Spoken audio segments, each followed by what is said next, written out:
नमस्कार दोस्तों। नमस्कार दोस्तों। और आज का जो हमारा नया टॉपिक है विटामिन्स है।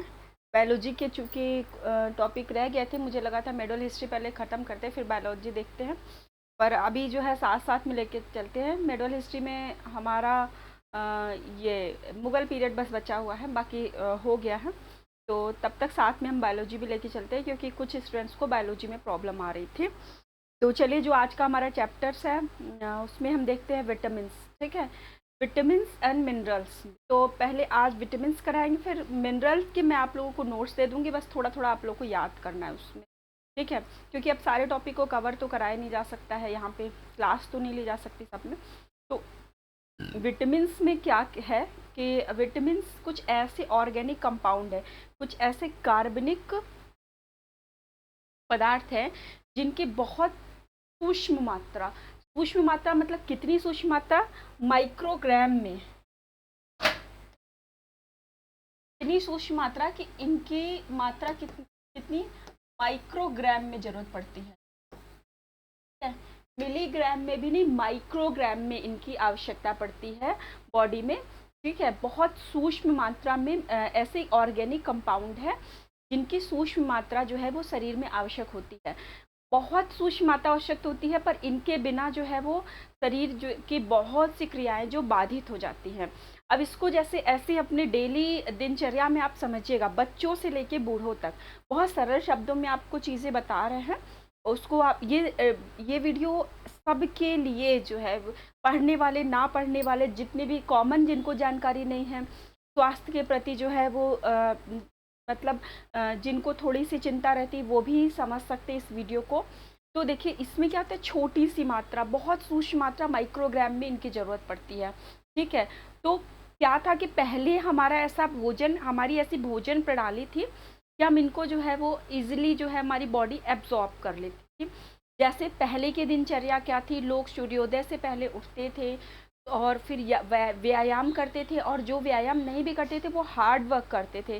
जैसे चरखा चलाना है, सूत काटना है, कुछ लोग जो है वो औरतें जो है वो मेहनत करती थी, ओखली में अनाज वनाज को कूटती थी, पीसती थी, बहुत शारीरिक श्रम करती थी। तो धूप में रह के लोग काम करते थे, वो भी सुबह की धूप में।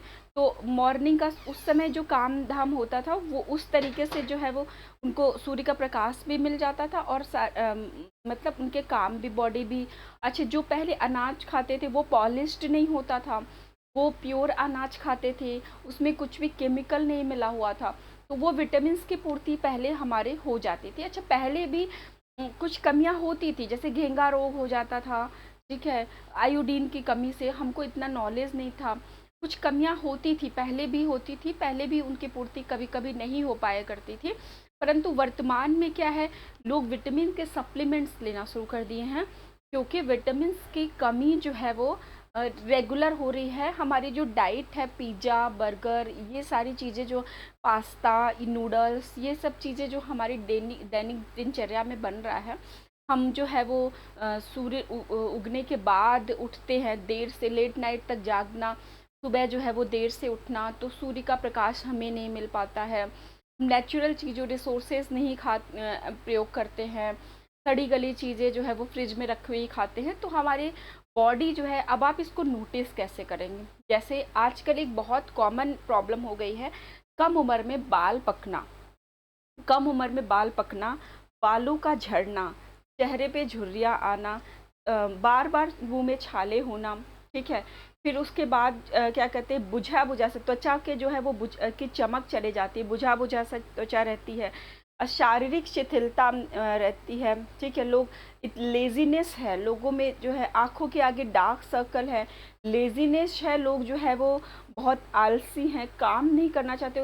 ऐसा नहीं कि चाहते नहीं है, हो ही नहीं पा रहा है, शरीर साथ ही नहीं दे रहा है, बॉडी में जो है उनके लगातार पेन होता रहता है।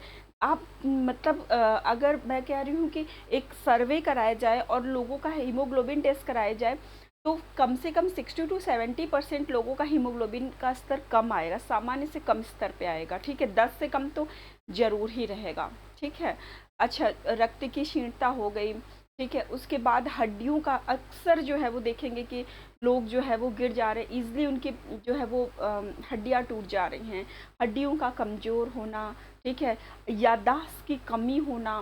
तो हम इसको क्या, इसको बहुत कॉमन लक्षण मानते हैं, इसको लगता है कि यार ये तो ठीक है, सबके साथ हो रहा है तो ये कॉमन है, क्योंकि सबके अंदर ही ये कमियां हैं, ठीक है। तो इन कमियों को हम बहुत कॉमन मान लेते हैं और अच्छा डॉक्टर के पास जाते हैं तो वो बड़ी बड़ी फीस लेके आपके 1000 500 2000 फीस लेके, और जो आपको महंगी महंगी दवाइयाँ देते हैं वो सारे विटामिन के सप्लीमेंट से। आप कभी ध्यान से उनको एप्सूल्स को खोल के देखेंगे, विटामिन बी कॉम्प्लेक्स होता है, विटामिन सी होता है, ठीक है, और विटामिन डी 3 होता है, उसमें D6 होता है। वो विटामिन डी के कैल्सीफेरॉल जो है वो इसमें दो तरह का कोलीकैल्सीफेरॉल, एल्गो कैल्सीफेरॉल, दो तरह के कैल्सीफेरॉल होते हैं, तो उनके सोर्सेज देते हैं, ठीक है। बॉडी में एब्जॉर्ब करने के लिए जो है वो आपके ब्लड में मतलब आयरन एब्जॉर्ब हो उसके लिए विटामिन सी की टैबलेट देते हैं। तो ये सारी चीज़ें हैं।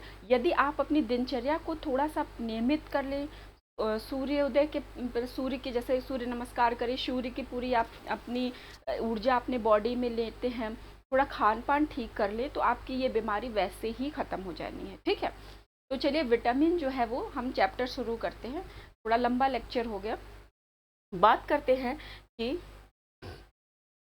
विटामिन और खनिज ऐसे कार्बनिक यौगिक हैं जो हमारा चयापचय प्रक्रिया मतलब मेटाबॉलिक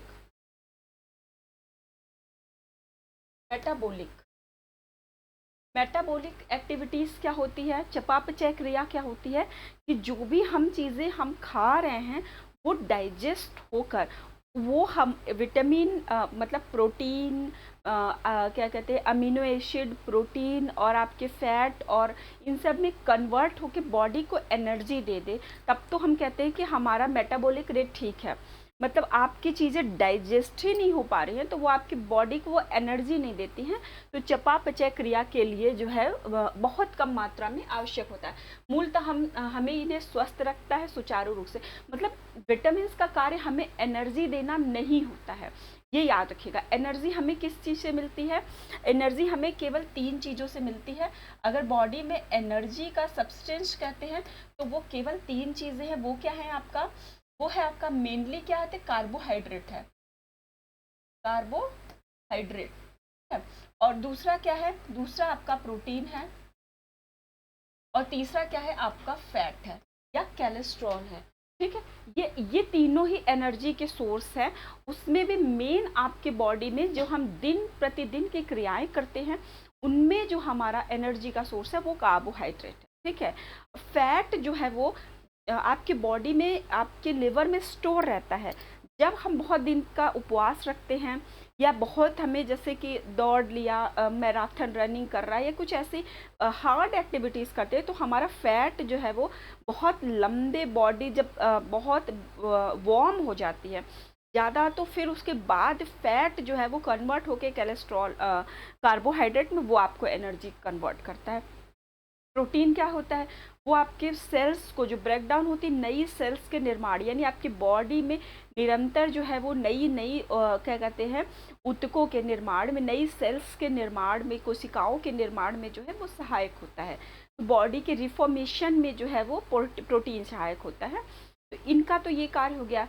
अब बाकी जो कुछ छोटी छोटी मतलब एक्टिविटीज़ हैं जिनका बहुत आवश्यकता होती है।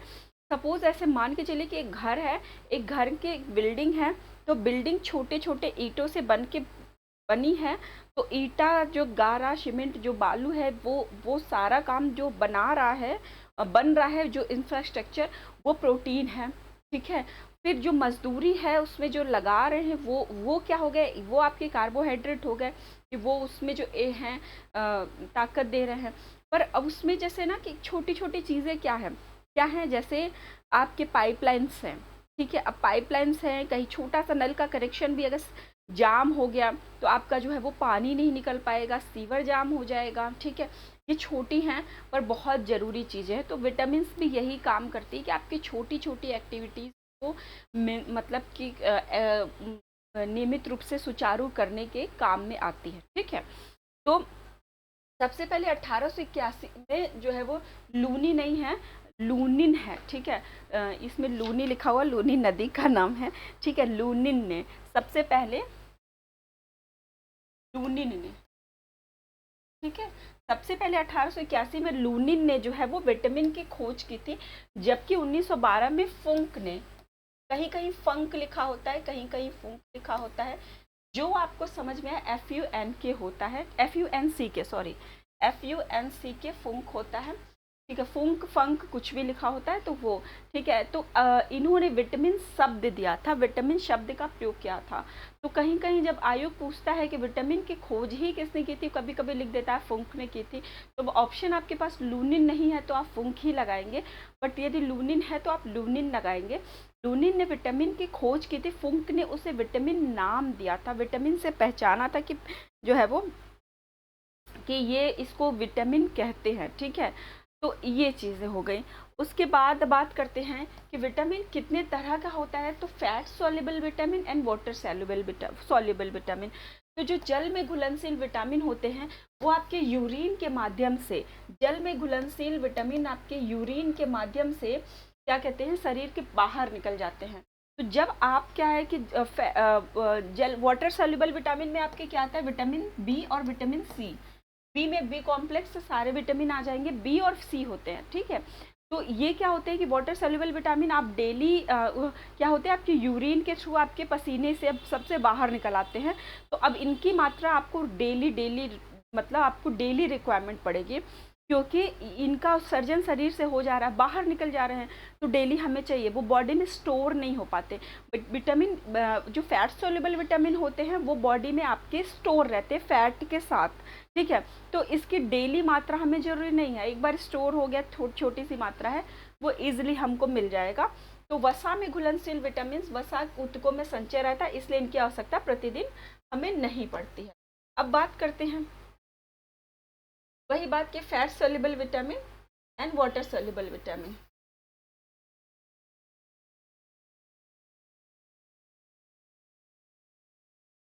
फैट सोल्युबल विटामिन क्या है आपके, विटामिन बी और सी, और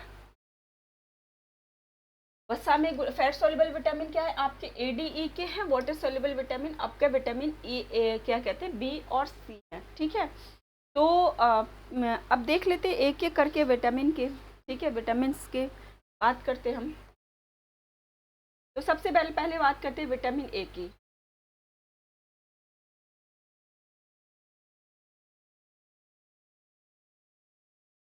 यह हमारी प्रतिरक्षा प्रणाली को प्रभावी ढंग से कार्य करने में सक्षम बनाता है, ठीक है। यह हमारी प्रतिरक्षा प्रणाली को प्रभावी ढंग से कार्य करने में सक्षम बनाता है और रोगों और संक्रमणों से लड़ सके इस लायक शरीर को बनाता है। हमारी त्वचा को स्वस्थ रखता है, प्रजनन और विकास में जो है वो सहायक होता है और दृश्यता से संबंधित होता है। मतलब इसकी कमी से जो है वो नाइट ब्लाइंडनेस, रतौंधी का रोग हो जाता है, जिसमें रात में दिखाई नहीं देता है, जीरोप्थेल्मिया जाता है, ठीक है। विटामिन ए कौन कौन से सोर्स है, विटामिन ए के सोर्सेस कौन है वो देख लीजिए। पशु और वनस्पति खाद्य पदार्थों में विटामिन ए सक्रियता वाले विभिन्न यौगिक होते हैं। जैसे वनस्पति खाद्य पदार्थों को पहचानना आसान होता है। देखिए इसमें क्या है, ये कैरोटीन में, इसमें जो है वो बीटा कैरोटीन, जैसे अब पूछा जाए कि विटामिन ई का निम्नलिखित में से सोर्स क्या है, अगर इसमें बीटा कैरोटीन आता है, जितने भी पदार्थों में बीटा कैरोटीन पाया जाता है, ठीक है, जितने भी पदार्थों में बीटा कैरोटीन पाया जाता है वो विटामिन ए के सोर्स है, ठीक है। तो ये आपको मैंने ये बताया कि ये जैसे इसका सोर्सेस को पहचानना बहुत आसान है कि कैसे, जैसे विटामिन सी को पहचानना, जितने भी खट्टे फल हैं, ठीक है, उनको विटामिन सी जो है होते हैं उनमें, तो ऐसे ही जो है वो बीटा कैरोटीन जिनमें होता है वो क्या कहते हैं कि विटामिन ए के सोर्सेस है। तो बीटा कैरोटीन जो भी फल या सब्जियों का रंग जो है वो नारंगी पीला से है, वो जो है उनमें विटामिन ए पाया जाता है, उनमें बीटा कैरोटीन होता है, ठीक है। तो जैसे नारंगी पीले फल और सब्जियां, जैसे गाजर हो गया, लाल शिमला मिर्च हो गया, आम हो गया, शकरकंद हो गया, खुबानी हो गया, कद्दू हो गया और खरबूजा हो गया। पत्तेदार हरी सब्जियों में पालक, मटर और ब्रोकली में पाया जाता है। और पशुओं में किस में पाया जाता है, जिगर, अंडा, दूध और दूध से संबंधित उत्पाद जैसे पनीर हो गया, मक्खन हो गया, घी हो गया, इन सब चीज़ों में पाया जाता है। ठीक है, तो आप इसको थोड़ा सा पहचान सकते हैं, एक क्लू लगा सकते हैं कि जो भी पीले और नारंगी रंग के फल या सब्जियां हैं, जैसे गाजर हो गया, लाल शिमला मिर्च हो गया, आम हो गया, आपका शकरकंद हो गया, खुबानी हो गया, कद्दू हो गया, खरबूजा हो गया, पालक हो गया, मटर हो गया, ब्रोकली हो गया, ये सारी चीज़ों में ये पाया जाता है।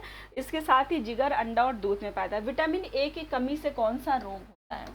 ठीक है, विटामिन ए की कमी से होने वाला रोग, संक्रमण का खतरा बढ़ जाता है। जब भी विटामिन ए की कमी होती है तो बॉडी में इन्फेक्शन बढ़ जाता है, इन्फेक्शन जो है वो बढ़ जाता है। रतौंधी, हाँ, अल्प परिवर्तनशील अंधापन जैसे जीरोफ्थैल्मिया कहते हैं, हाँ, जीरोफ्थैल्मिया कहते हैं। रतौंधी, जीरोफ्थैल्मिया, शिशुओं की वृद्धि रुक जाती है। इसे एंटी इन्फेक्शन विटामिन भी कहते हैं। ठीक है, एंटी इन्फेक्शन विटामिन, क्योंकि इसके संक्रमण का खतरा, इसकी कमी से जो है वो संक्रमण का खतरा बढ़ जाता है, इसीलिए विटामिन ए को जो है वो एंटी इन्फेक्शन विटामिन, ठीक है, विटामिन ए को एंटी इन्फेक्शन विटामिन कहते हैं। यदि आयोग आपसे प्रश्न पूछता है निम्नलिखित में से किस विटामिन को एंटी इन्फेक्शन विटामिन कहते हैं, तो वो विटामिन ए है, क्योंकि विटामिन ए की कमी से आपकी बॉडी में संक्रमण का खतरा जो है वो बढ़ जाता है। रोग कौन सा होता है? नाइट ब्लाइंडनेस, रतौंधी और जीरोफ्थैल्मिया। जीरोफ्थैल्मिया को एक तरीके का अंधापन है, रतौंधी क्या है, रात में आपको नहीं दिखाई देता है। ठीक है, ठीक है, रतौंधी में आपको रात में नहीं जो है वो दिखाई देता, और जीरोफ्थैल्मिया में जो है वो क्या कहते हैं, शिशुओं में जो है एक तरह की कमी हो जाती है, उसको कहते हैं त्वचा में अत्यधिक कैरोटीन का निर्माण होने लगता है। ठीक है, तो इस तरीके से जो है विटामिन ए क्या है, विटामिन ए का सोर्स जो है, विटामिन ए क्या है, एक फैट सोल्यूबल विटामिन है।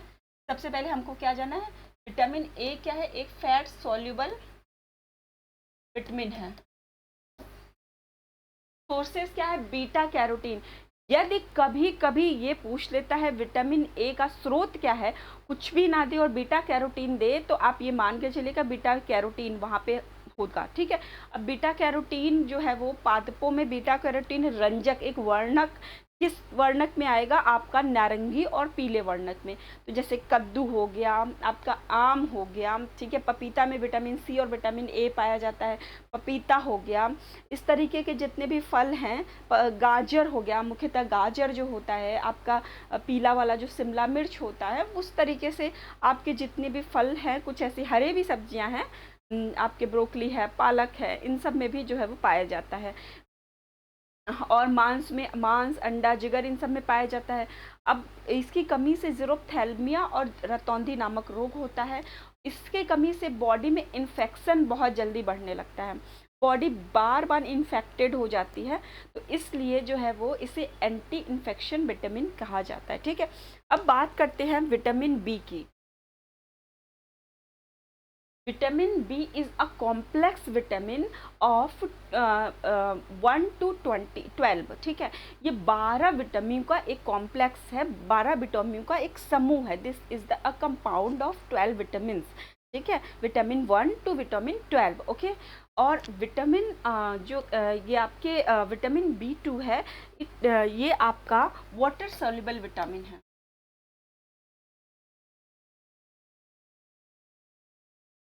वाटर सॉल्युबल विटामिन, ये आपका वाटर सॉल्युबल विटामिन है। अब ये कहा जाता है कि हाँ, मतलब जो विटामिन ए है, ठीक है, से विटामिन 12 तक के, इनको एक ही समूह में क्यों रखा गया? ठीक है, इनको एक ही समूह में क्यों रखा गया? Vitamin B1, B2, B3, B4, B5, B6, इनको एक ही समूह में क्यों रखा? इसका प्रमुख कारण क्या है कि यह नाइट्रोजन युक्त विटामिन है। ये जितने भी विटामिन बी कॉम्प्लेक्स के अंतर्गत आते हैं वो सारे नाइट्रोजन युक्त विटामिन है, जो हमारे शरीर में एंजाइम का निर्माण करते हैं, जैसे NADE, NADP, NADPH, FAD, FADPH, ATP, ADP, इनको कन्वर्ट करते हैं। ठीक है, तो FAD को FADH में, इसमें कन्वर्जन करते हैं को एंजाइम के रूप में। ठीक है, तो ये क्या कहते हैं, साइंस के कुछ लैंग्वेज है उसको छोड़ दीजिए, बस सिंपल सा ये समझिए कि बॉडी में जो एंजाइम है उनका निर्माण करते हैं, नाइट्रोजन युक्त होते हैं, ठीक है। तो इसलिए इनके जो है वो नाइट्रोजन युक्त विटामिन होते हैं और हमारे शरीर में एक तरह के एंजाइम का निर्माण करते हैं।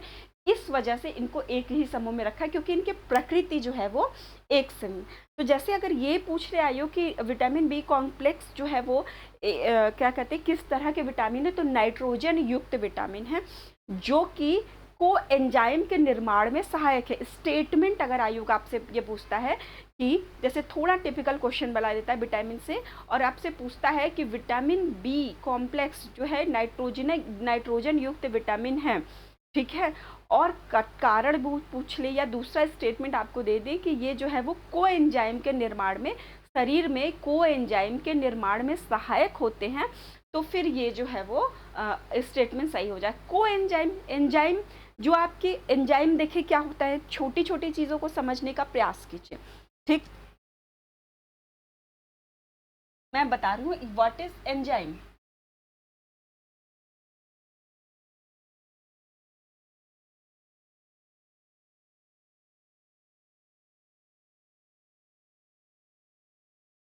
थोड़ा अच्छे से समझने का प्रयास करिएगा। What is enzyme?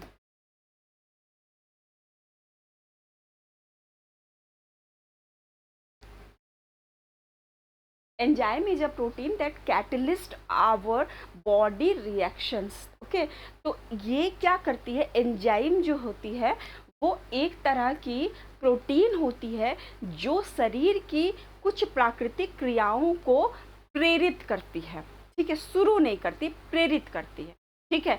अब देखिए जैसे क्या होता है, इसको थोड़ा सा ऐसे समझिए कि एंजाइम की प्रकृति क्या होती है।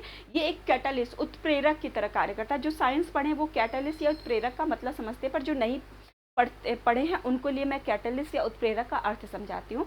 जैसे आप मतलब एक सपोज जो है वो आप दौड़ना आपको ही है, या यूपीएससी का एग्ज़ाम आपको ही देना, यूपी पीसीएस का एग्ज़ाम आपको ही देना, मैं नहीं जाऊंगी आपकी जगह। आपका एडमिट कार्ड आएगा, आप पेपर देने जाएंगे, आप तैयारी कर रहे हैं, पर आपको पढ़ने के लिए मैं क्या कर रही हूँ, एक उत्प्रेरक का कार्य कर रही हूँ।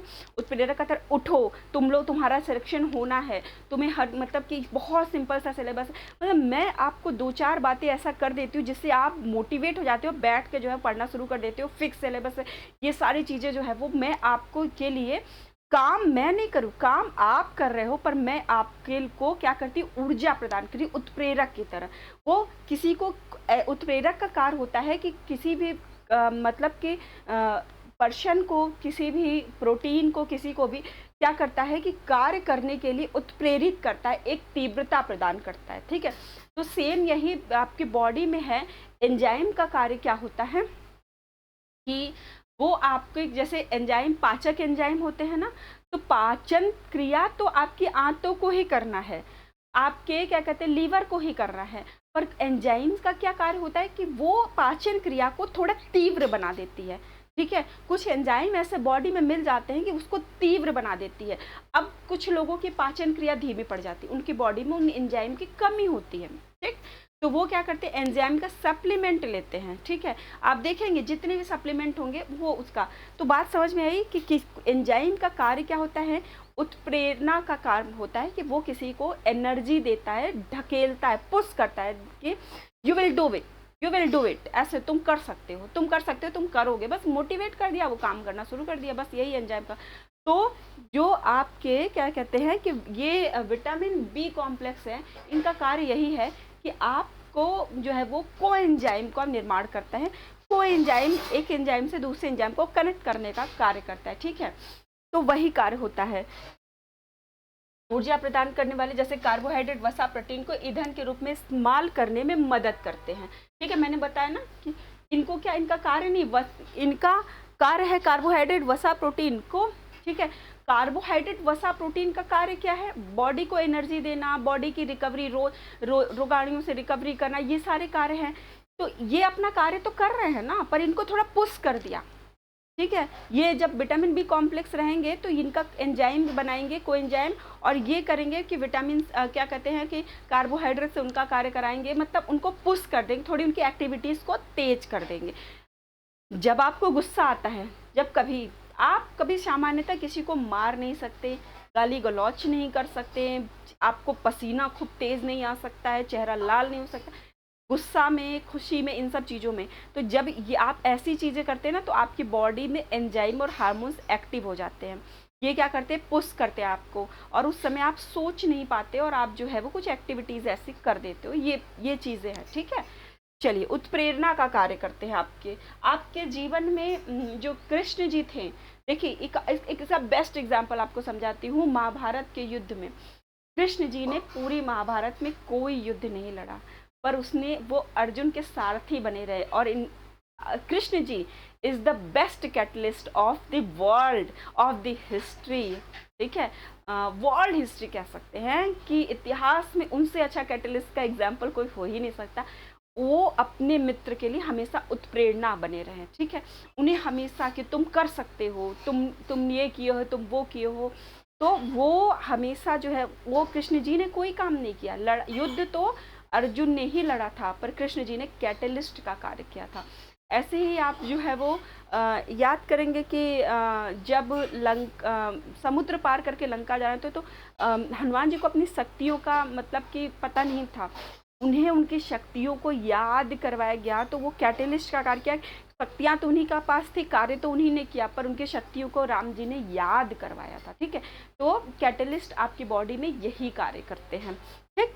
तो विटामिन कोशिकाओं को नया डीएनए बनाकर गुणन करने में मदद भी करते हैं, ठीक है। डीएनए के गुणन में मदद करते हैं, ठीक है। जैसे सपोज ये आपका एक डीएनए है, ठीक। डीएनए से दूसरा डीएनए बना, ये डीएनए बनता कैसे है, जैसे ये डीएनए है, तो ये डीएनए के धागे खुल जाते हैं अलग अलग। अब ये क्या करते हैं, अपनी तरह का एक दूसरा धागा बनाते हैं, ठीक है। अपनी तरह का एक रेप्लिकेशन ऑफ डीएनए कहते हैं इसको, replication of DNA, duplication of DNA, ठीक है। जैसे डुप्लीकेट वो जुड़वा उड़वा मूवी देखेंगे, सलमान खान की तरह दूसरा सलमान खान था, सेम ऐसे ही ये डीएनए अपनी तरह ही एक दूसरा डीएनए बनाएंगे। तो ये अपनी तरह एक दूसरा डीएनए बना दिया, फिर सेकंड पार्ट होता है कि ये इसी में इनका गुणन हो गया, समझ गए। तो ये डीएनए के गुणन में, ठीक है, सहायक होते हैं।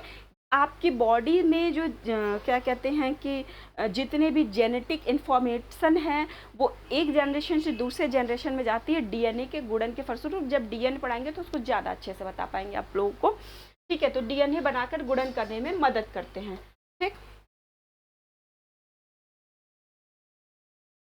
विटामिन B12 और फोलेट को छोड़कर जो लीवर द्वारा संग्रहित होते हैं, अधिकांश बी समूह के विटामिन शरीर द्वारा संग्रहित नहीं किए जा सकते, ठीक है। इनका सेवन नियमित रूप से स्वस्थ आहार के रूप में किया जाना चाहिए, जिसमें विभिन्न प्रकार के संपूर्ण खाद्य पदार्थ होते हैं। अधिकांशतः इनमें क्या आते हैं, ठीक है, जिन्हें आप खाने से आपके विटामिन की कमी पूरी हो पाएगी। विटामिन B कॉम्प्लेक्स की, खमीर हो गया, ठीक है, यीस्ट वाली चीज़ें, जैसे आपके डोसा है, इडली है, और क्या कहते हैं इस तरह की जितनी चीज़ें हैं, खमीर वाली चीज़ें जितनी भी हैं, वो आप खा सकते हैं, ठीक है। तो उसको खाने से जो है वो विटामिन B12 आपको विटामिन B कॉम्प्लेक्स आपको मिलेगा। उसके बाद यकृत, लिवर आप खा सकते हैं। साबुत अनाज, फल, सब्जियां और फलियां, ठीक है, फलियां, इनको खाने से जो है वो आपके विटामिन B कॉम्प्लेक्स की कमी जो है वो दूर हो सकती है, ठीक है। अब बात करते हैं कि विटामिन B कॉम्प्लेक्स में कौन कौन से 8 प्रकार के मुख्यतः विटामिन हैं जिनकी हम बात करेंगे। उसमें सबसे पहला है हमारा विटामिन B1, ठीक है। विटामिन B1 को एक देखिए, अब इसमें क्या पूछेगा, क्या क्या, जैसे मैंने विटामिन A जब पढ़ाया था तो वहाँ पे नहीं बताया था, मैं भूल गई थी। विटामिन A मैं यहाँ पे लिख देती हूँ।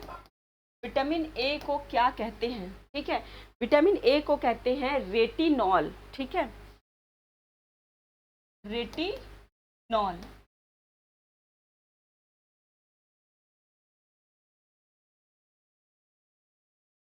विटामिन A को जो है वो रेटिनॉल कहते हैं, ठीक, क्योंकि विटामिन का नाम भी पूछता है कि this vitamin is also called, ठीक है। तो vitamin A is also called retinol. Vitamin A को रेटिनॉल भी कहते हैं, ठीक है। विटामिन B1 को थायमीन कहते हैं। अब इनका खूब नाम पूछता है, मिलान के लिए भी करने आता है, थायमीन, पैराडॉक्सिन, साइनोकोबैलमिन, बायोटीन, ठीक है। तो पिराडीन, इन सब का नाम पूछता है। तो आप इनका नाम याद करिएगा। विटामिन B1 को थायमिन कहते हैं, ठीक। विटामिन B1 को आप जो है वो थायमिन कहेंगे, विटामिन B1 को जो है वो थायमिन कहेंगे।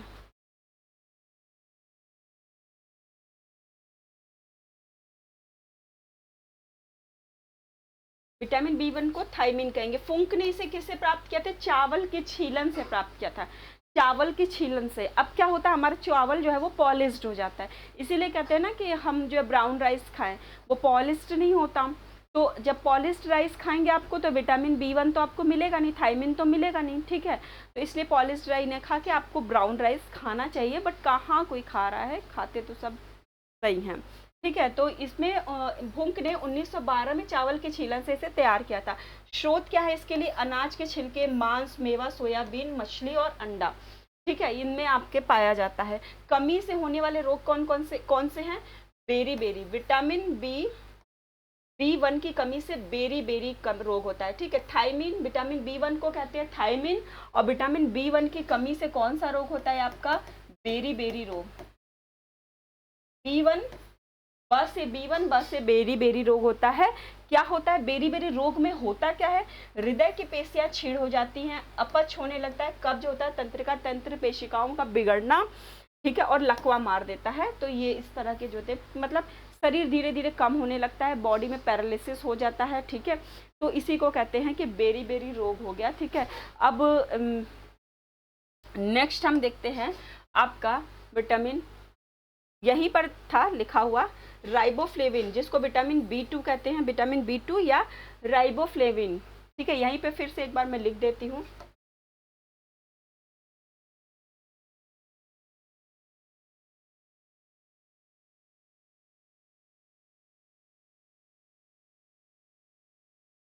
राइबोफ्लेविन, ठीक है, विटामिन B2 या राइबोफ्लेविन, ठीक है। तो विटामिन B1 को हम थायमिन कहते हैं, ठीक है। विटामिन B1 को हम थायमिन कहते हैं, विटामिन B2 को राइबोफ्लेविन कहते हैं, ठीक है।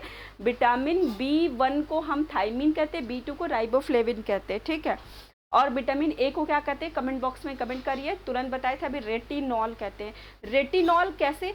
ये इसकी वजह से जो है वो हमारी रेटिना यानी आंखों की रोशनी कमजोर हो जाती है, और आंखों की रोशनी डिपेंड करती है रेटिना पे, तो इसी वजह से इसका नाम रेटिनॉल रख दिया है, ठीक है, रेटिनॉल, ठीक। अब विटामिन B2 से क्या के सोर्सेस क्या हैं? यह पनीर, अंडा, यीस्ट, हरी सब्जियां, जिगर, मांस, दूध आदि में मिलता है। इसकी कमी से कौन सा रोग होता है? किलोसिस। आपको मुख्यतः यही याद करना है कि विटामिन जिनको क्या कहते हैं, सोर्सेस क्या है, मुख्यतः इनकी कमी से कौन सा रोग होता है, ये मुख्यतः पूछा जाता है आयोग द्वारा प्रश्न। मुख्यतः याद क्या करिए, विटामिन, उनका ऑप्शनल नेम क्या है, और उनकी कमी से कौन कौन सा रोग हो सकता है, या कैसे उनको पूरा कर सकते हैं। तो किलोसिस होता है, किलोसिस, कहीं कहीं चिलोसिस भी लिखा रहता है, CH चूंकि उसकी स्पेलिंग होती है, ठीक है, ऐसे, ठीक है।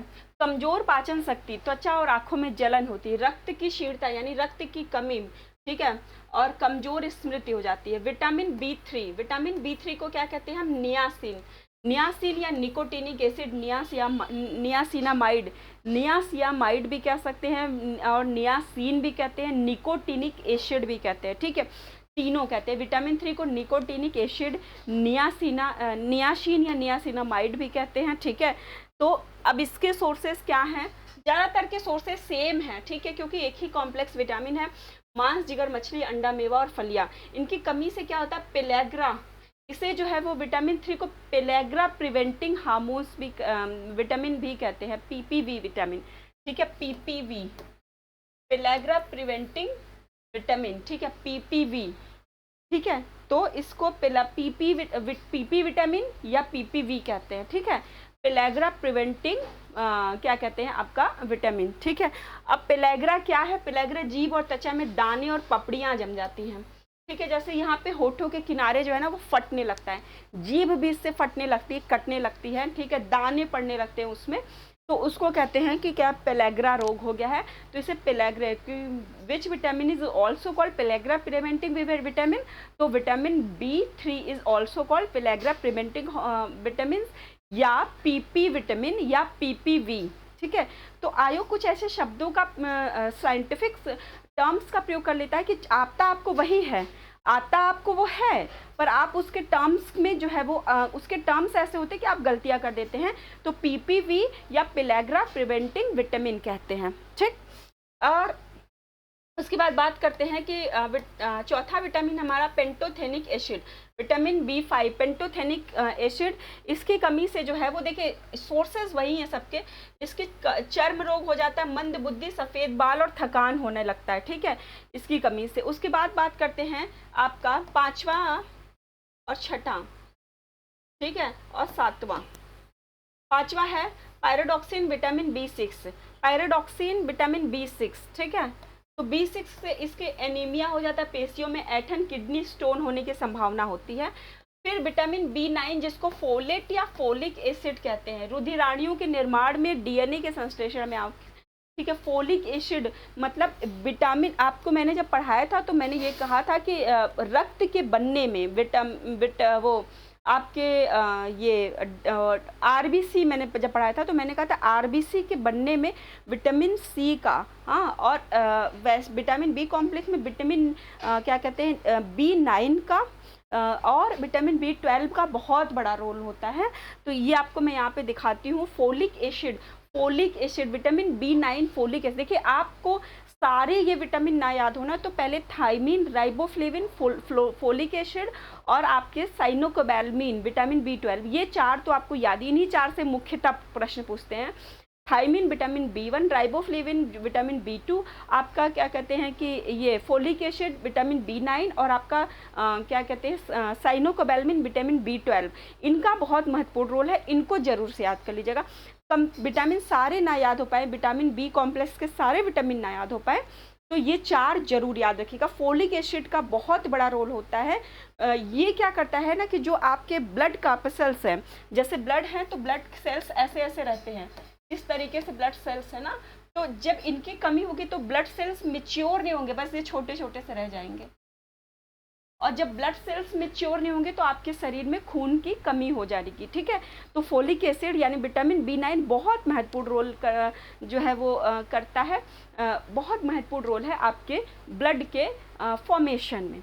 ठीक है, और DNA के संश्लेषण में आपके बहुत। उसके बाद बात करते हैं साइनोकोबैल्मिन, न्यूक्लिक अम्ल, DNA RNA के संश्लेषण और रुधिर के निर्माण में भाग लेने वाले एंजाइमों का को एंजाइम है, इनकी कमी से एनीमिया हो जाता है। ठीक है, मतलब क्या होता है कि न्यूक्लिक एसिड, DNA RNA इन सब के निर्माण के लिए जो एंजाइम बनता है ना, उनका ये को एंजाइम है। ठीक है, मतलब कि कह सकते हैं कि आपके कि अब खिचड़ी बनाना है ना, तो खिचड़ी बनाने के लिए जिनकी आवश्यकता पड़ती है दाल, चावल और हल्दी और क्या कहते हैं नमक, तो वो को एंजाइम है, उनको मिलाने से एक एंजाइम बनता है खिचड़ी, और उसको खाने से हमारा पेट भरता है। तो वो और पेट भरने से माइंड सेटिस्फाइड होता है। ठीक है, कि दिमाग जो है वो, आपकी बुद्धि भी शांत होती है कि अब कुछ काम करने में, जब तक भूख लगी रहेगी तब तक दिमाग जो है वो कहीं और दौड़ता ही नहीं, आपको लगता है कि नहीं मैं पहले खा लूँ फिर कुछ काम करता हूँ। तो सेम यही कंडीशन होती है एंजाइम, और एंजाइम एक एक्टिविटीज़ परफॉर्म कर रही है, एंजाइम एक एक्टिविटीज़ परफॉर्म कर रही है, और उसको जो है वो सपोर्ट करने के लिए को एंजाइम होता है, जिससे वो बनता है, वो को एंजाइम जो है वो आपके विटामिन B12 से होता है। ठीक है, तो चलिए बात करते हैं नेक्स्ट विटामिन की।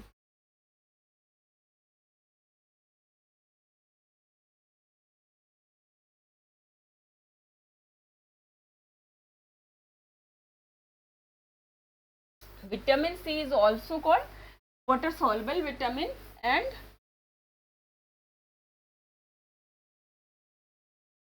वेरी इंपॉर्टेंट क्वेश्चन है, विटामिन C को क्या कहते हैं, एस्कॉर्बिक एसिड। ठीक है, जैसे विटामिन A को रेटिनॉल, फिर ठीक है विटामिन B1 को हम थायमिन, ऐसे करके उनका सारा नाम पढ़े थे।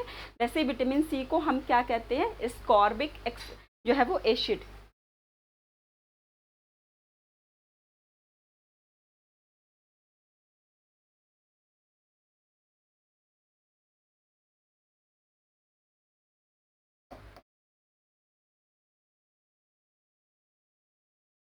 ठीक है। Vitamin C is also called ascorbic acid, ठीक है।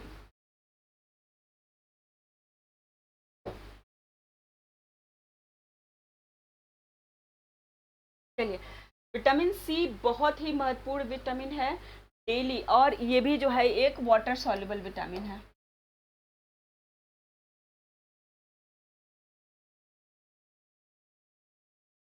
ठीक। विटामिन सी का आहार सेवन खाद्य पदार्थ और पेय से आवश्यक है, क्योंकि मानव शरीर में अन्य यौगिकों से इस विटामिन का निर्माण नहीं किया जा सकता है। ठीक है। इनके अपने आहार में विटामिन सी को नियमित रूप से शामिल करना भी आवश्यक है, क्योंकि शरीर विटामिन सी को बहुत लंबे समय तक संग्रहित नहीं कर सकता है। ठीक है। विटामिन सी एस्कॉर्बिक एसिड कई जो है वो चयापचय क्रियाओं में आवश्यक होता है। चयापचय मतलब मेटाबॉलिक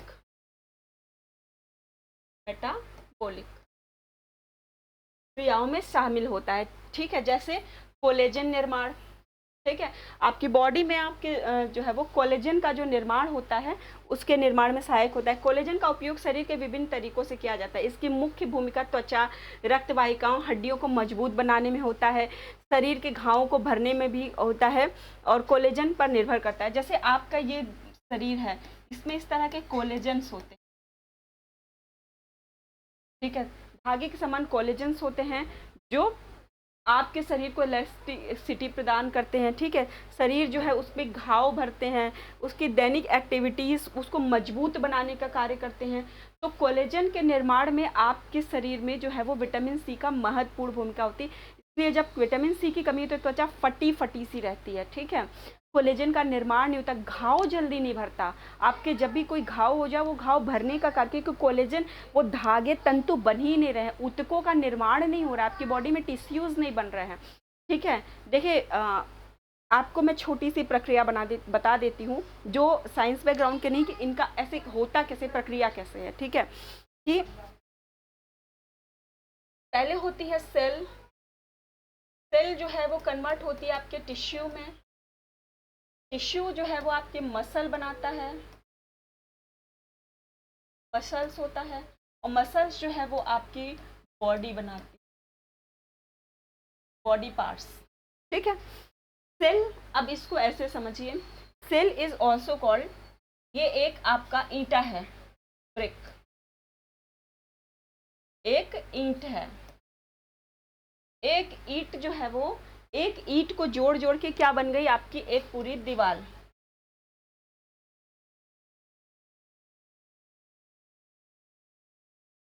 ये आपने बना दी एक दीवार। ठीक। एक दीवार को आपने जोड़ के, तो ये टिश्यू क्या हो गया, टिश्यू आपकी दीवार हो गई। ठीक है। अब टिश्यू से जो है वो आपके मसल्स बना, तो मसल्स जो है वो आपके कमरे हो गए। ठीक है।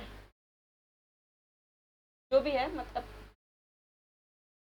मसल्स जो है वो आपका एक कमरा हो गया, और बॉडी क्या हो गई, आपके घर। ठीक है। तो ये जो है वो टिश्यूज के निर्माण में, विटामिन सी जो है वो टिश्यूज के निर्माण में, ऊतकों के निर्माण में सहायक होता है। जब भी विटामिन सी की कमी होती है तो घाव, अब घाव कैसे भरेगा, जब घाव होता है तो आपका उतना बॉडी जो है वो, मतलब कि गहरा मतलब उसकी सेल्स तो छिल जाती है ना, छिल गया वो, उस जगह की सेल्स हट गई, टिश्यू हट गई, तो अब नई टिश्यूज बनेंगी उस पर। तो नई टिश्यूज के निर्माण में विटामिन सी सहायक है, और विटामिन सी की कमी होगी तो आपका घाव भरेगा ही नहीं जल्दी। ठीक है। तो कोलेजन के निर्माण में एंटीऑक्सीडेंट का कार्य करता है। शरीर में ऑक्सीकृत चयापचय मुक्त मूलक नामक आणविक यौगिक निकलते हैं, जो कोशिकाओं की झिल्लियों को नुकसान पहुंचाते हैं।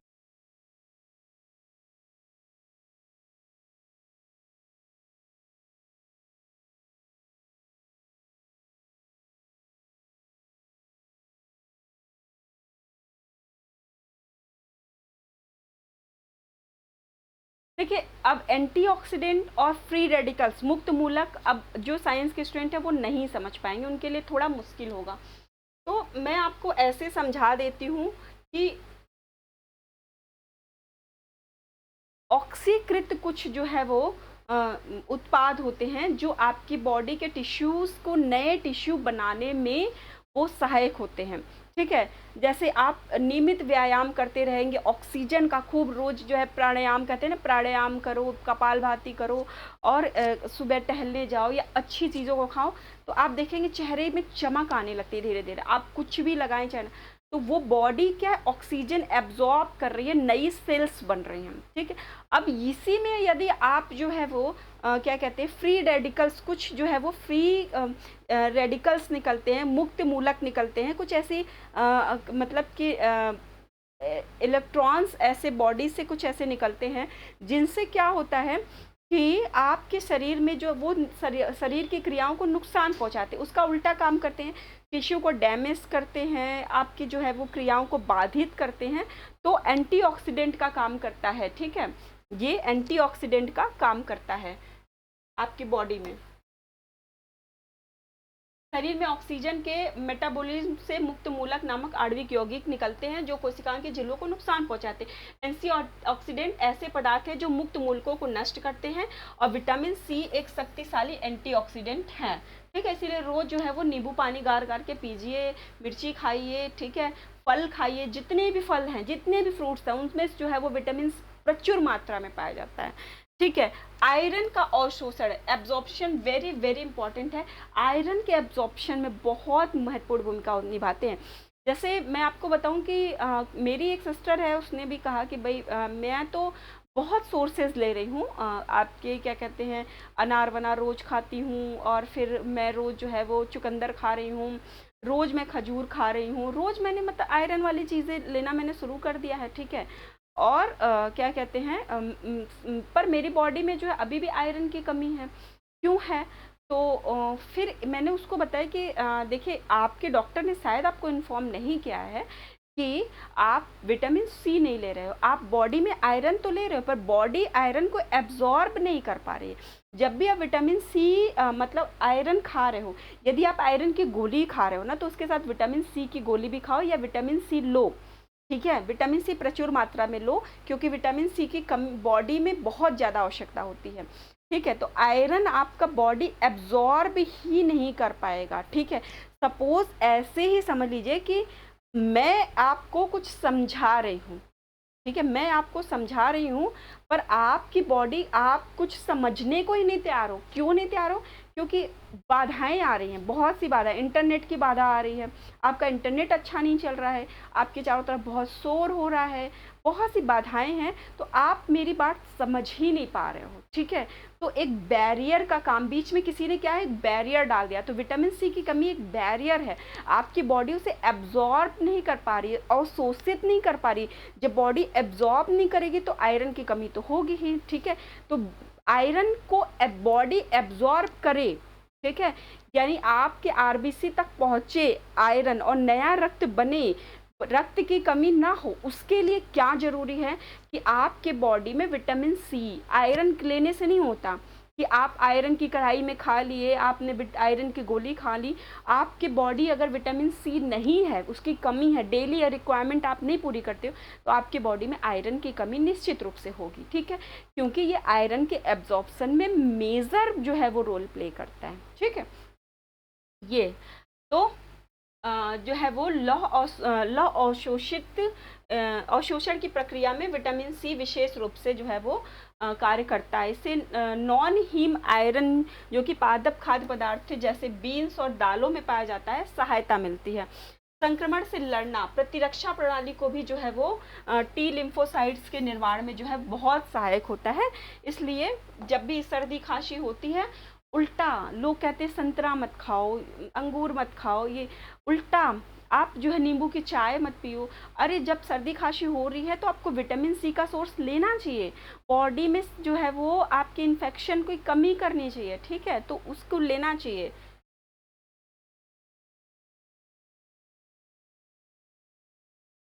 अन्य भूमिका क्या है कि विटामिन का उपयोग जो शरीर में महत्वपूर्ण पदार्थ जैसे मस्तिष्क रसायन, न्यूट्रो ट्रांसमीटर उत्पादन आदि में भी सहायक होता है। चलिए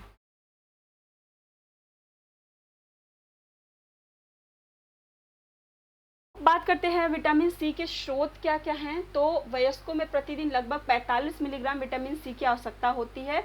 और इसकी अतिरिक्त मात्रा 200 मिलीग्राम से अधिक शरीर से बाहर जो है वो निकल जाती है।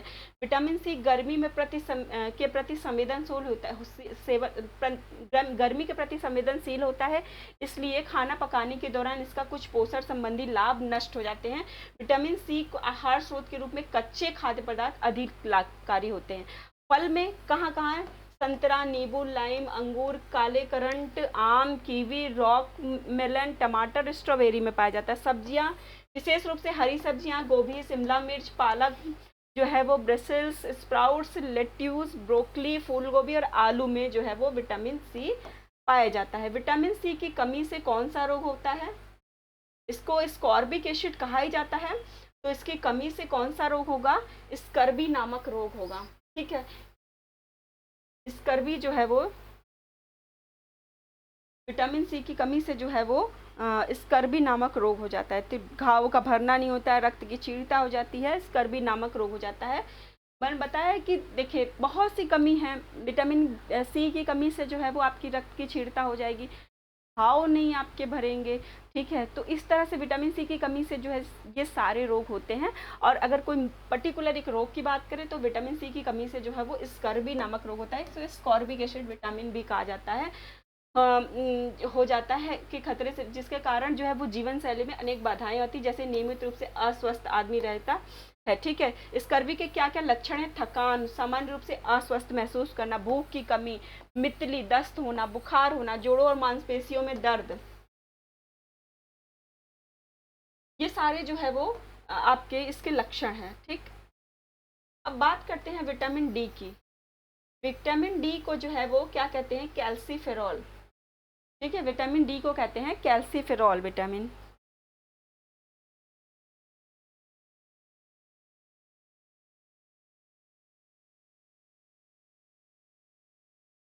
विटामिन डी या कैल्सीफेरॉल।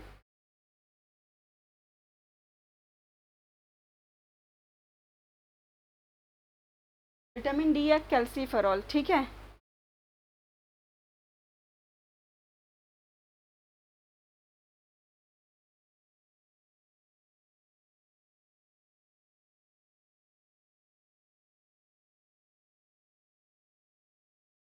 ठीक है। अब यहाँ पे देख लेते हैं, जो विटामिन डी है वो कैल्सीफेरॉल है। तो कैल्सीफेरॉल दो तरह का होता है। ठीक है, गोली कैल्सीफेरॉल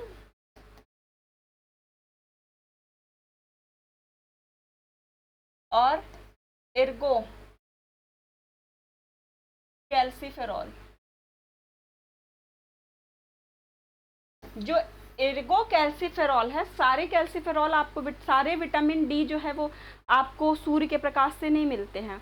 कुछ के लिए कुछ सप्लीमेंट भी, बॉडी के कुछ सप्लीमेंट भी जरूर मतलब कि लेना पड़ता है। ठीक है, पर जो आपके एर्गो कैल्सीफेरॉल है वो आपके यूवी रेज में पाया जाता है। ठीक है, तो सूर्य की अल्ट्रावायलेट रेज में आपके पाया जाता है। तो विटामिन डी मजबूत हड्डियां, मांसपेशियां, संपूर्ण स्वास्थ्य के लिए जरूरी है, त्वचा को विकास के लिए जरूरी है। सूर्य से आने वाली पराबैंगनी यूवी रेज में ये होता है प्राकृतिक रूप से।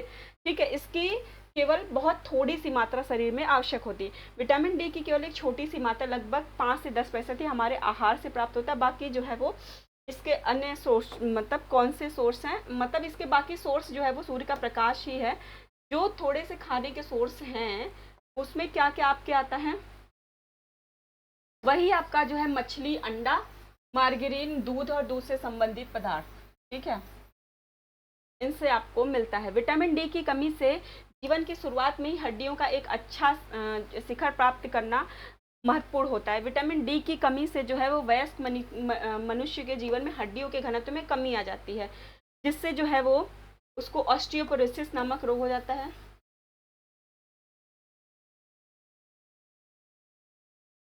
यहाँ कुछ मिस प्रिंटिंग हो गई है। ऑस्टियोपोरोसिस, ठीक है, ऑस्टियोपोरोसिस नामक एक रोग हो जाता है। वयस्कों में इसकी कमी से जो है वो मतलब ऑस्टियोपोरोसिस जो है वो वयस्कों में इसकी कमी से हड्डियों में छीड़ता हो जाती है। यहाँ पे वयस्कों होगा, वयस्कों में इसकी कमी से हड्डी कमजोर, ऑस्टियोपोरोसिस नामक रोग से, वयस्कों में इसकी कमी से, जो विटामिन डी की कमी से जो है वो हड्डियां कमज़ोर हो जाती हैं, हड्डियां टेढ़ी होने लगती हैं, कहीं कहीं की हड्डियां मुड़ जाती हैं, टेढ़ी होने लगती हैं, ठीक है, कमज़ोर होने लगती है, जैसे ही आपको थोड़ा सा ठोकर लगा टूट गई हड्डी, ये चीज़ होता है, ठीक है। हड्डियों का कमज़ोर होकर टूटना विशेषकर वृद्ध लोगों में। रिकेट्स छोटे बच्चों में होता है, बड़ों में ऑस्टियोपोरोसिस होता है, रिकेट्स जो है वो छोटे बच्चों में होता है। इसको जो है वो सूखा रोग पे कहते हैं। इसका रोकथाम जो एक हड्डी रोग होता है, टिटैनी, कैल्शियम के उत्सर्जन बढ़ जाते हैं। टिटैनी नामक एक रोग होता है जिसमें कैल्शियम का उत्सर्जन बढ़ जाता है। कैल्शियम बॉडी से जो है ना, जब भी आप टॉयलेट करेंगे तो उसके रास्ते ज़्यादा से ज़्यादा मात्रा में जो है वो आपके कैल्शियम निकलना शुरू हो जाता है, ठीक है। तो ऑस्टियोपोरोसिस, रिकेट्स और टिटैनी नामक रोग जो है वो विटामिन डी की कमी से होता है। विटामिन डी को कैल्सीफेरॉल कहते हैं, ठीक है। चलिए बात करते हैं इसका बेहतर उपचार सूर्य का प्रकाश, आहार और व्यायाम है, जो कि वर्तमान में हम इससे दूर होते चले जा रहे हैं। Vitamin E tocopherol, vitamin E जो है वो टोकोफेरॉल है, विटामिन ई टोकोफेरॉल, ठीक। विटामिन ई टोकोफेरॉल, इसको एंटीऑक्सीडेंट विटामिन भी कहते हैं, ठीक है। विटामिन ई को एंटीऑक्सीडेंट विटामिन भी कहते हैं और वो एक मिनट याद करने दीजिए,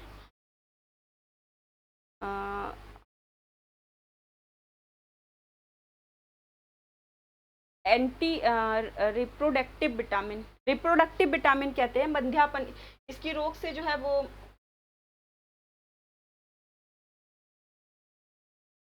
इसकी कमी से जो है ना वो रिप्रोडक्टिव ऑर्गन जो है वो क्या कहते हैं, सही से काम नहीं करते हैं, मतलब बंध्यापन, पुरुष और स्त्रियां दोनों में बंध्यापन नामक जो है वो रोग हो सकता है, ठीक है। और मोस्टली पुरुषों और स्त्रियों में नहीं होता है, ये ज़्यादातर चूहों में होता है, पुरुषों स्त्रियों में इतनी कम मात्रा नहीं होती कि इसकी कमी से जो है वो आपके बंध्यापन रोग हो जाए। पर फिर भी अगर ये पूछता है तो इसको यही कहते हैं एंटीऑक्सीडेंट विटामिन, और इसका एग्जैक्टली एक नाम था और मुझे वो याद नहीं आ रहा है, ठीक है।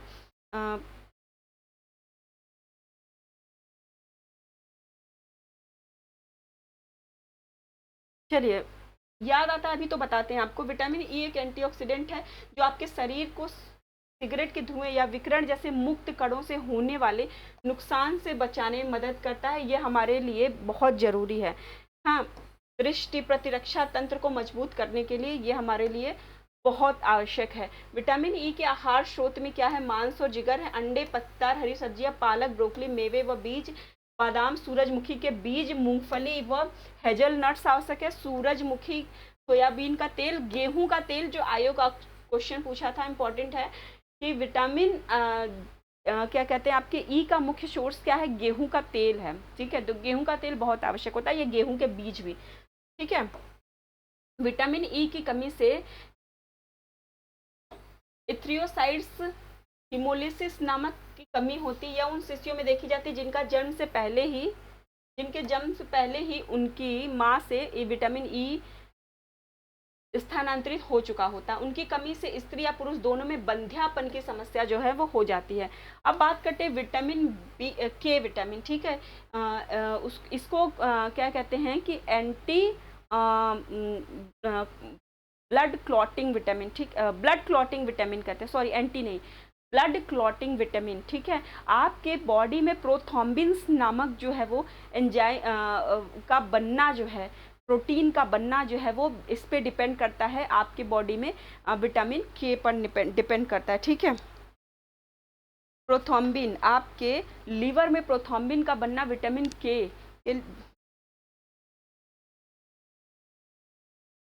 प्रोथ्रोम्बिन के निर्माण में लीवर में आपके विटामिन के, अच्छा विटामिन ई का मैंने नाम बताया था, टोकोफेरॉल कहते हैं। विटामिन ई को जो है वो टोकोफेरॉल कहते हैं, टोकोफेरॉल, ठीक है। और इसको कहते हैं नेफ्थोक्यूनिन, नेफ्थोक्विनिन,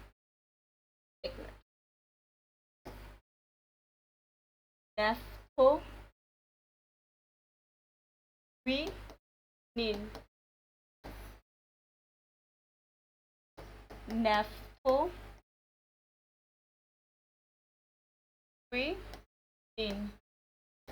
नेफ्थोक्विनिन, ठीक है, नेफ्थोक्विनिन इसको विटामिन कहते हैं। ये आपके बॉडी में जो लीवर होता है, आपकी बॉडी में के लीवर में प्रोथ्रोम्बिन प्रोथ्रोम्बिन नामक एक प्रोटीन होता है। प्रोथ्रोम्बिन नामक प्रोटीन होता है जो कि ब्लड क्लॉट, रुधिर का थक्का, यानी कि आपकी बॉडी में जैसे ही आपको चोट लगा, थोड़ी देर खून बहता है और अपने आप खून बहना रुक जाता है। खून का देखेंगे वहाँ पे गाढ़ा सा थक्का बन जाता है, मोटा मोटा सा थक्का बन के वहीं जम जाता है और जमने के बाद धीरे धीरे खून का बहना रुक जाता है, ठीक है। तो क्यों? क्योंकि आपकी बॉडी प्रोथ्रोम्बिन नामक जो है वो एक प्रोटीन बनाती है और वो जो है वो क्या करता है कि जैसे यहाँ पे ये पार्ट इंजर्ड है तो यहाँ पे एक धागे का, ऊतकों का निर्माण करता है और ये जो है वो क्या करता है कि घाव को धीरे धीरे भरने लगता है, वो वहाँ पे खून को रोक देता है। अब जो विटामिन सी का काम होता है, विटामिन सी क्या करती है, अब जो यहाँ पे विटामिन के ने क्या काम किया कि रुधिर का थक्का बना दिया, ठीक, मतलब प्रोथ्रोम्बिन बनाया, प्रोथ्रोम्बिन ने रुधिर का थक्का बनाया, ठीक। विटामिन के इज कैटलिस्ट कि जो प्रोथ्रोम्बिन का निर्माण करता है, ठीक है। अब विटामिन सी क्या करता है, जो घाव होता है घाव को भरने का कार्य करता है, ठीक है। तो मैं विटामिन के की यहाँ पे बात करूँ कि यकृत में प्रोथ्रोम्बिन नामक पदार्थ के निर्माण में भाग लेता है जो कि ब्लड के थक्का बनाने में अत्यधिक सहायक होता है, ठीक है। इसका संश्लेषण आंत के बैक्टीरिया से होता है, ठीक है, इसलिए आपको कहीं जाने की जरूरत नहीं है, आंत के बैक्टीरिया से होता है। विटामिन के की कमी होने की संभावना बहुत कम होती है, ठीक है। इसकी बॉडी आपकी जो है एब्जॉर्ब कर लेती है, ठीक है। अब मैं आप लोग को यहाँ पे इकट्ठा लिख के दिखाती हूँ कि पहले फैट सॉल्युबल विटामिन में क्या है, ए, डी, ई, के। फिर उसके बाद बात करें विटामिन B1 की, फिर B2 की, नहीं B1 की, B2 की, B9 की और B12 की। मुख्यतः जो है वो इनका हम नाम आपको लिख के दिखाते हैं, ठीक है। विटामिन ए को क्या कहते हैं, ठीक है। विटामिन ए को कमेंट बॉक्स में आप कमेंट करिए कि क्या कहते हैं। मैंने आपको बताया था विटामिन ए को जो है वो रेटिनॉल कहते हैं, रेटिनॉल कहते हैं। विटामिन डी को क्या कहते हैं, कैल्सीफेरॉल कहते हैं, कैल्सीफेरॉल कहते हैं। विटामिन ई को क्या कहते हैं, टोकोफेरॉल कहते हैं। विटामिन के को क्या कहते हैं, नेफ्थोक्विनिन,